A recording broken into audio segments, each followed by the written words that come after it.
Hi guys, and welcome to today's Year 8 video on solid and Euler's rule. Now the first thing is that's not Euler. Please don't mispronounce his name. It's weird. My surname has a Y in it and loads of people mispronounce it. It's so frustrating. Please don't. It is Euler's rule and solids, and we are going to be here dealing with this today. Thank you so much for logging in and loading up this video. Great to see you. My name is Darren, otherwise known as MaffsGuru, and I'm very much here to create all of these videos just for you. It's just me sitting in a recording studio going slowly mad, talking to myself, but hopefully you are understanding this work. Now, if you can do me the favor, over in that corner there is a red arrow pointing to a little doohickey that says subscribe.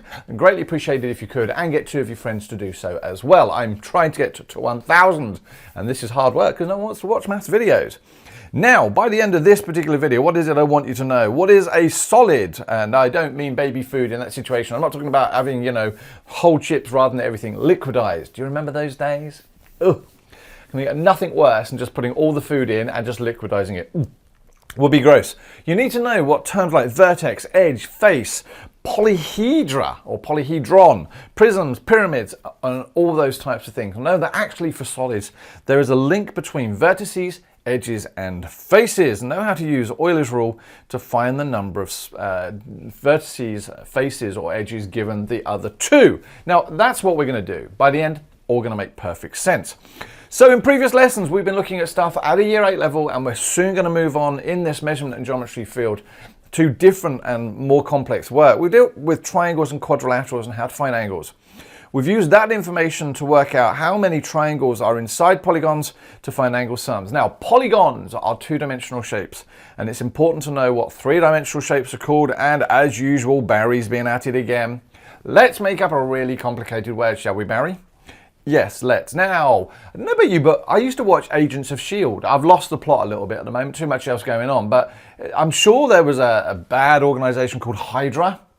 Well, I see that and I see Polyhedron, and I don't know why, but my brain goes that way. Anyway, what is a polyhedron? It is a closed solid with flat surfaces, vertices, and edges. Now, if you have breakfast cereal in the morning, you actually use a polyhedron.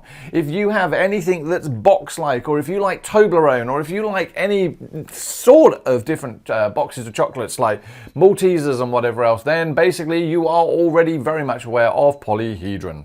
So polyhedron, or polyhedra, can actually be named by their number of faces, all right? And we've had examples of this before.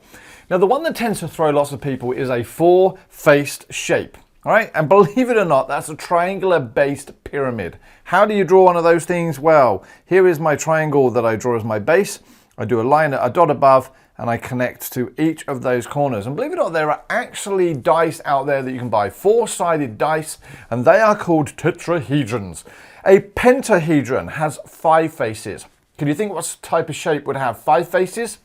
Well, believe it or not, a square-based pyramid. Once again, drawing a 3-dimensional square-based pyramid, draw that, do a dot above it, and connect it to each of the corners, and believe it or not, you have a fairly ropey, but interestingly there, 5-sided shape. All right, all of those faces are flat, and it's really important they're flat. They can't be curved, they have to be flat. And then a hexahedron has 6 faces. That's the one that you use pretty much all the time. And so if I look at, I don't know, a cuboid, there we go. We've got 1 at the front, 1 at the back, 1 at the side, 1 at the side, 1 at the top, and 1 at the bottom. And there we go, ladies and gentlemen. Now, there are many, many more of these. And I don't think it's my job to give you a list of those. I reckon you should Google or Bing or I don't know, whatever your search engine of choice is, to look for the rest of them and actually put them in your summary book. But the most important thing to know is that they are effectively 3-dimensional shapes. Now, what on earth is a vertex, a face, and an edge? Now, this is the one that confuses people, and sadly, you've just got to learn it. There's no point turning around going, oh, I don't know this stuff, it's too hard. You have to learn it. So the first thing is a face. Well, in this situation here, our hexahedron or our cuboid has 6 faces. That's 6 of those flat things. The top, the bottom, the side, the front, and the back. They're all faces. An edge, well, pretty sure everyone in this world knows what an edge is, because most things have edges. There is an edge, but what on earth is a vertex or a vertice? Now again, vertex is the singular, it's just the one of them, but vertices is plural, and that's basically another word for corners. Yes, Barry, thanks once again. We could have had corners, couldn't we? We could have kept it at corners. We all know what a corner is, but no, you wanted a vertex. Now, don't press stop, not just yet, guys. This is a preview video, and you've reached almost the end of it, but it does continue over on MaffsGuru.com. MaffsGuru.com, yep, that's my custom website. Bits of it you can see around me at the moment. That has been designed to allow the videos to be easier searched than they are on YouTube. So you can search by chapter, by textbook. Each video has downloadable notes for you, so you can put them in your summary book or your exercise book. There are exam questions, and there is more and more content and more stuff coming as time allows. So head on over there. It's absolutely free to sign up, and I'm doing everything I can to make sure that you guys enjoy maths and actually take out the mastery of maths. It is not as hard as you think. It is all smoke and mirrors. Okay, thanks very much. Take care, guys. I look forward to seeing you in another video. Stay safe.